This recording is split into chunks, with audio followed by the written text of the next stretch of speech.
Padre, o Felipe Oliveira mandou aqui. Padre, sua bênção. Qual a explicação de João 6,63? Em discurso protestante, utilizam esse versículo para invalidar a Eucaristia. Já sei do versículo que ele está falando. Jesus faz um discurso inteiro sobre o pão da vida. Qual que é o contexto do capítulo 6 de São João? Né? Ele faz uma multiplicação dos pães, despede o povo, os discípulos atravessam o mar da Galileia, acontece aquela tempestade, ele vem durante a noite, chegam em Cafarnaum, vão à sinagoga, aí na sinagoga o pessoal que recebeu os pães chega lá e Jesus desmascara. Vocês não vieram aqui porque vocês viram sinais, vocês vieram aqui porque vocês comeram pão e ficaram fartos, ou seja, são uns interesseiros, né? Vocês têm que trabalhar pelo verdadeiro pão do céu. E aí, qual é o pão do céu? Eu sou o pão da vida. E Jesus vai dizer, eu sou o pão da vida, etc. E aí, em um determinado momento desse discurso, ele muda mais uma vez a tônica, ele diz: o pão que eu vos darei é a minha carne dada para a vida do mundo. E aí ele começa a dizer: minha carne é a verdadeira comida, meu sangue é a verdadeira bebida, quem come minha carne bebe meu sangue permanece em mim e eu nele, etc, etc. O que acontece? Alguns discípulos se escandalizam com isso e vão embora. Jesus vira para os 12 e diz para os 12: vocês querem ir embora? Podem ir. Se vocês quiserem ir, podem ir embora. E aí São Pedro diz: Senhor, tu tens palavras de vida eterna. E aí Jesus, para onde iremos nós? Tu tens palavras de vida eterna. E aí Jesus diz essa frase que ele está falando: a carne de nada vale, o espírito é que vivifica. E as palavras que eu vos tenho dito são espírito e vida. Então, o que fazem alguns... Mas isso é clássico, né? Os pregadores protestantes antigos já faziam isso. Pegava essa frase, a carne de nada vale, e diz o seguinte: Jesus não está falando que a carne dele é verdadeira comida, tal. Isso tem que ser interpretado de maneira espiritual. É o espírito, a carne não, é o espírito. Só que, se você, com um pouco de honestidade hermenêutica, vai lendo o texto, veja, então, se Jesus estivesse falando de maneira metafórica, qual que é o sentido de deixar que os discípulos vão embora? Ele poderia falar: galera, peraí, calma, vocês não entenderam, eu tô falando só em sentido simbólico, viu? Voltem. Não, ele deixa o pessoal ir embora e diz: a carne de nada vale, é o espírito que vivifica. Então, do que ele está falando quando ele diz que a carne de nada vale, que o espírito é que vivifica? Ele está querendo mostrar para os seus discípulos que aquelas palavras que ele disse sobre a sua carne, sobre o seu sangue, elas têm que ser interpretadas de modo espiritual, de modo sacramental. É o que o evangelista São João está tentando explicar. Gente, não é para comer um bife de Cristo, não se trata disso. Se trata de se alimentar do Senhor, dele mesmo, da vida dele mesmo, que está realmente presente no sacramento da Eucaristia. Por que isso é importante? Porque Jesus, ele começa esse relato de João capítulo 6, começa com a multiplicação dos pães. Ou seja, ele tem poder sobre os pães. É a primeira lição. Depois ele anda sobre as águas. Ou seja, ele tem poder sobre o seu corpo. E aí vem a pregação dele. E ele diz: a minha carne é espírito e vida. Ele tem poder sobre o pão, ele tem poder sobre a carne. Esse é o pão do céu. Ele está dando a carne. Ou seja, ele está falando do sacramento da Eucaristia. Que não é um símbolo meramente, não é que significa, que também não teria sentido. Qual é o sentido que tem Jesus mandar o pessoal para a igreja comer pão? Não é uma padaria a igreja. Então, a doutrina sobre o sacramento da Eucaristia formulada pela Igreja é um jeito, que é o único possível, de explicar que você não está indo na igreja para comer pãozinho. Você está comendo de verdade o corpo de Cristo. Mas de uma forma sacramental. As aparências do pão continuam existindo, embora aquilo já não seja pão, é o Senhor que está por ali. Que está ali, debaixo daquelas espécies, debaixo daquelas aparências. Eu já ouvi falar também que na multiplicação dos pães, um dos milagres também não foi multiplicar os pães, mas foi para depois ensinar a dividir os pães. Certo, pode ser uma lição da multiplicação. Sim. O texto, na verdade, não fala de multiplicação, mas ele descreve uma multiplicação. Uhum. Porque ele descreve que, enquanto eles dividiam, todos se saciaram e sobraram. Sim. Numa ocasião 12 cestos, na outra ocasião 7 cestos. Né? Porque ele é Deus, ele poderia ter feito pão para todo mundo sem precisar dividir. Aliás, se você ler o capítulo 21 de São João, quando Jesus aparece na praia, e os discípulos estão pescando em Caná da Galileia, eles vão para a praia, ele chama, né? Eles têm uma pesca milagrosa lá, Uhum. Eles vêm para a praia e eles veem que sobre as brasas havia peixe e pão. De onde é que ele tirou aquele peixe e aquele pão? A impressão que o relato está dando é que ele criou aquele peixe e aquele pão naquele instante. Essa também é uma metáfora eucarística. Para dar importância. Ele está na Eucaristia. Ele está realmente na Eucaristia. Não é um símbolo. Não é uma presença meramente metafórica. Sensacional. Aqui, ó, Vitor, padre, sua bênção, qual era o argumento de Lutero para rejeitar a transubstanciação? O Lutero, o que acontece? Ele acreditava na consubstanciação. É uma outra doutrina. Né? Então, o que ele queria dizer com isso?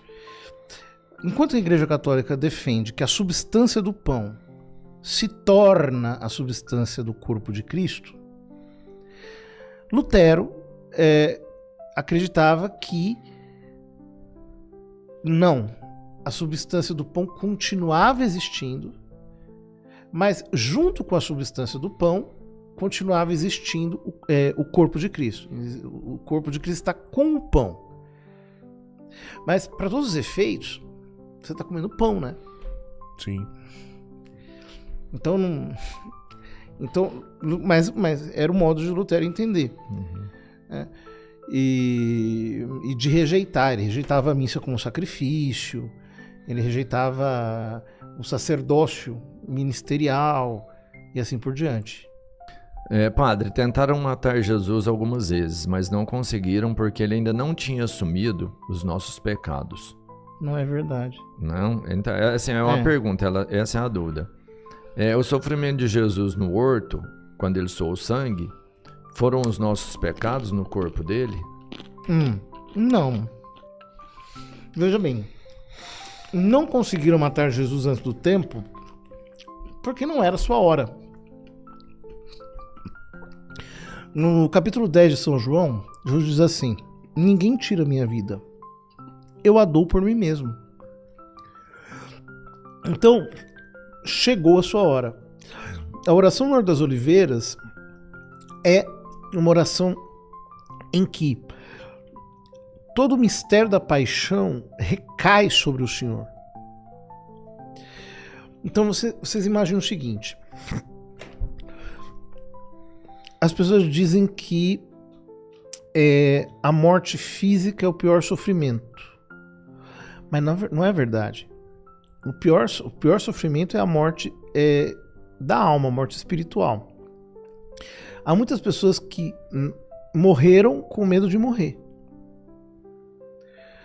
ou que se mataram com medo de morrer, anteciparam a morte com medo de morrer, Ou, por exemplo, há relatos de pessoas que iam sendo levadas para a guilhotina, que no caminho de irem à guilhotina, eles foram tomados de tal pânico que acabaram morrendo. Então, o que acontece? A oração no Horto das Oliveiras é um momento imediato antes da paixão, em que o Senhor, ele mergulha naquilo que ele vai viver, e todo o peso psicológico do que isso significa caiu sobre ele. É por isso que sua sangue. É uma angústia. Por isso que Jesus diz, né? Minha alma está aflita até a morte. Né? É uma angústia incomensurável. Que chega a suar sangue, né? Que chega a suar sangue.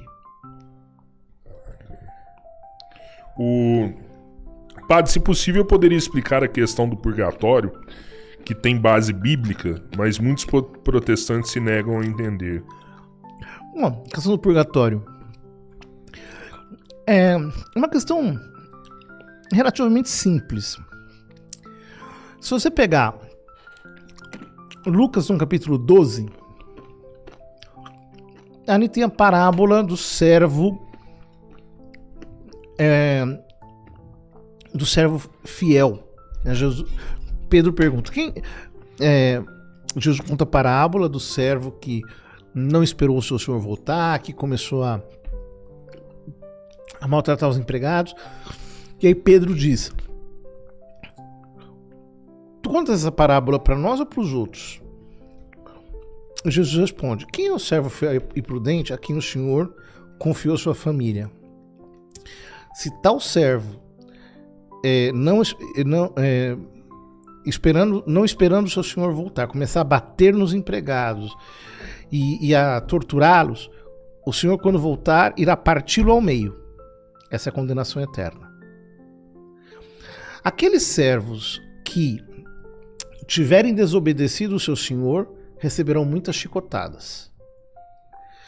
Aqueles que não sabiam o que o Senhor lhe tinha mandado receberão poucas chicotadas. Ou seja, Jesus está falando de 3 ordens de castigo. Um castigo que é eterno, no meio, partido ao meio. E outro castigo que é temporal. Outro castigo que é ultrapassado. No capítulo 5 de São Mateus, Jesus diz assim: procura reconciliar-te com o teu adversário enquanto caminhas com ele para o tribunal, para que ele não te entregue ao juiz, o juiz não te entregue ao oficial de justiça, ao carcereiro, e ele te meta na prisão. Dali não sairás enquanto não pagares o último centavo. Um pouco mais abaixo, quando Jesus fala do adultério, ele diz assim, depois de falar do adultério, ele diz: se o teu olho te leva a pecar, arranca-o e joga-o fora.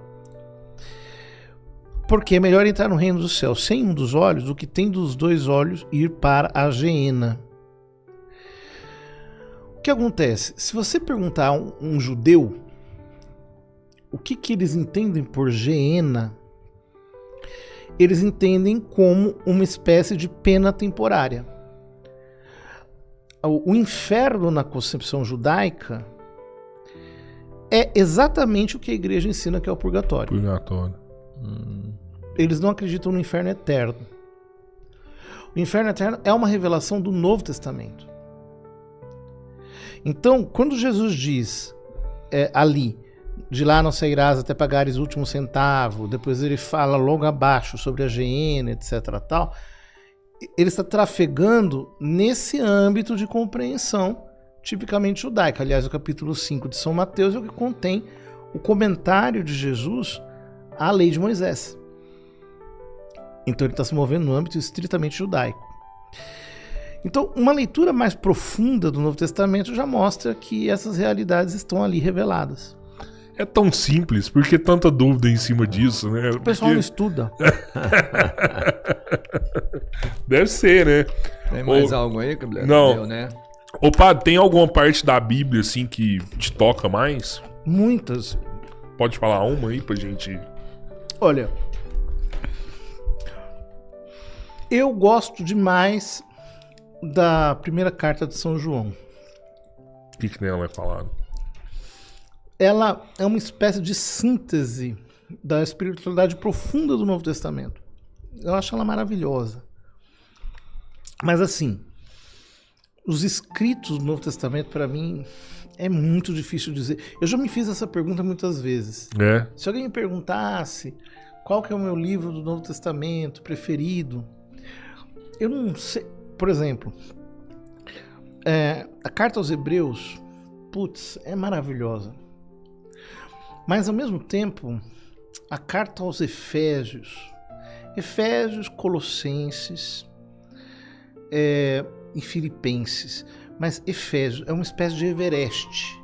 É uma carta maravilhosa, ela tem umas alturas assim que São Paulo só diz ali, são muito lindas. Eu amo a carta aos Romanos. Lutero gostava muito da carta aos Romanos. Ele gostava mais da carta aos Gálatas. Ele não gostava era da Epístola de São Tiago, que ele quis tirar da Bíblia. E o Apocalipse também, quer dizer que não servia pra nada. E eu gosto do Apocalipse, por exemplo. Eu acho o Apocalipse um livro fascinante. Realmente o Apocalipse é um código? Olha, eu não sei. Depende do que você quer dizer com isso. Acho que sim. Que ele foi escrito em códigos, né? O Apocalipse é um livro... tem que ser decifrado para realmente ser entendido. Bom, a palavra Apocalipse significa revelação. Então, está revelando... Quer dizer, o livro revela, ou ele foi feito para que eu entenda algo... algo que ali está escrito, que está mais profundo, que precisa ser revelado. Alguns escritores eclesiásticos antigos diziam o seguinte, que assim como você só entende o Antigo Testamento a partir do Novo Testamento, você só entende o Novo Testamento a partir do Apocalipse. Mas em que sentido? No sentido de que ali você tem uma espécie de chave histórica. E essa chave histórica mostra o quê? Em última análise, a Babilônia vai cair e a Jerusalém do alto vai descer. Ou seja, Deus vai prevalecer. E quem está do lado dele já venceu. Ou seja, a história não está indo para uma espécie de final incerto. A história está sendo conduzida para um grande finale, que será o casamento de Cristo com a igreja. As bodas do Cordeiro. E que Deus vai ser tudo em todos, como diz São Paulo em 1 Coríntios capítulo 15. Portanto, eles tinham razão.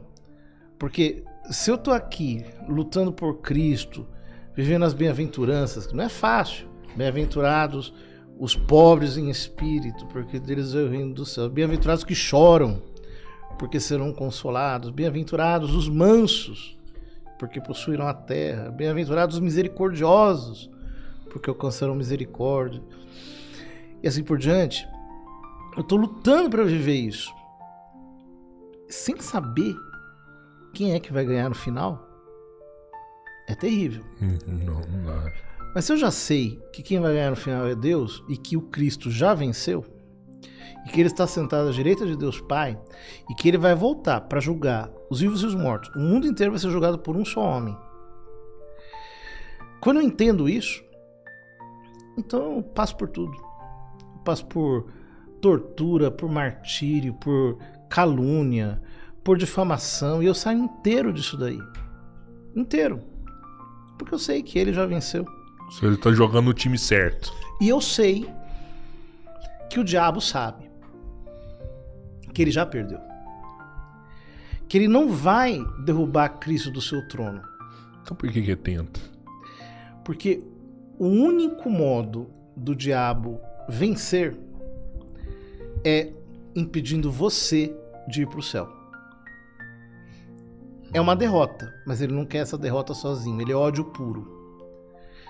Vejam, quando nós vemos toda essa cultura da morte, aborto, divórcio, eutanásia, sexo, com todo o liberalismo, sem conexão com a vida, com a reprodução humana, é que, na verdade, o diabo Ele quer um mundo cheio de elefantes e baratas. Por quê? Ele sabe que não vai vencer o Cristo, mas ele sabe que ele pode destruir o ser humano. Pode fazer muito mais gente não vir a esse mundo. Ele pode impedir que os eleitos, de alguma maneira, os eleitos não, mas que os seres humanos apareçam. E assim ele conseguirá, digamos assim, uma, entre aspas, vitória. É por isso que ele luta tanto pela cultura da morte e por tudo isso que nós estamos vendo e que as pessoas acham que é uma coisa maravilhosa. Por que Deus, que já salvou a gente da cruz uma vez, não salva a gente de novo acabando com o diabo? Ele já salvou.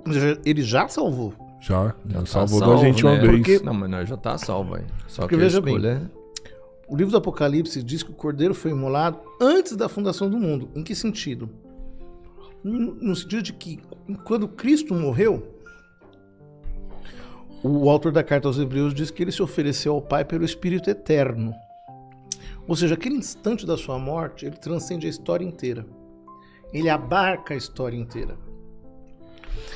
Então, veja, ele não quer nos salvar como se nós fôssemos cadáveres. Ele quer que nós vençamos com ele. Ele nos sustenta com a sua graça para que a gente lute, para que nós também recebamos uma coroa. São Paulo diz que ele luta por uma coroa que não é terrena, é uma coroa celestial, um galardão. Ele quer nos salvar como combatentes, então nada de covardia. Quer dizer, ele não morreu na cruz porque eu ficasse acovardado ou que eu ficasse parado esperando tudo cair na minha boca. Ele morreu na cruz para me empoderar com a sua graça, para que eu vença com ele. Essa vitória já está certa. Ela já está determinada. E, aliás, ela só é possível porque ele morreu e ele ressuscitou. Tem um sermão de São João Crisóstomo muito bonito, um sermão de Páscoa, em que ele descreve na paixão de Cristo como se fosse uma disputa de gladiadores, né? Então ele diz assim, que ele estava lutando com o diabo para nos salvar, e aí chega uma hora em que o demônio o mata no meio do campo, no meio do estádio. E aí nós estamos perdidos. Ele veio nos salvar, ele morreu, poxa, não tem mais o que fazer. Mas aí, quando está todo mundo triste, ele se levanta e destrói o diabo. E aí, o imperador, aqui no caso uma imagem de Deus, vai lhe dar a coroa de vencedor, mas ele não precisa dessa coroa. Então o que ele faz? Ele coloca a cada um de nós lá no lugar dele, e ele que nos dá a coroa, ele que nos premia, ele que nos dá o troféu, ele que nos dá a vitória. Então, nós só temos que escolher do lado em que nós estamos, mas já está tudo muito claro. Ele venceu e nós temos a possibilidade de sermos vencedores junto com ele. Basta escolher o lado certo. Olá! Você já se inscreveu no nosso curso Decodificando o Apocalipse? Descubra o mistério e a esperança do livro do Apocalipse. A Santa Igreja Católica nos convida a mergulhar no último livro das Escrituras. Um texto rico em simbologias, promessas e o triunfo do amor de Deus. São Jerônimo, o tradutor das Escrituras para a língua latina, já dizia: o Apocalipse é um livro selado, mas selado com a fé. Através dos séculos, os padres da igreja, como Santo Agostinho, Santo Irineu de Lyon, iluminaram a profundidade dessa obra, mostrando que ela não é uma mensagem de medo, mas uma mensagem de esperança e renovação. O nosso querido Papa Bento XVI nos lembra em uma das suas catequeses que o Apocalipse nos revela que o mal não terá a última palavra. Cristo, o Cordeiro imolado, é o verdadeiro vencedor. E ele nos convida a entender que as visões e símbolos apontam para a centralidade da Eucaristia e da vitória do amor. Participe desse convite a desbravar as páginas do Apocalipse comigo e compreender a promessa de um novo céu e uma nova nova terra. Venha renovar a sua fé na palavra que nos guia da perseguição à glória eterna. Aprofunde-se nesse tesouro da nossa fé católica e experimente a força transformadora da revelação.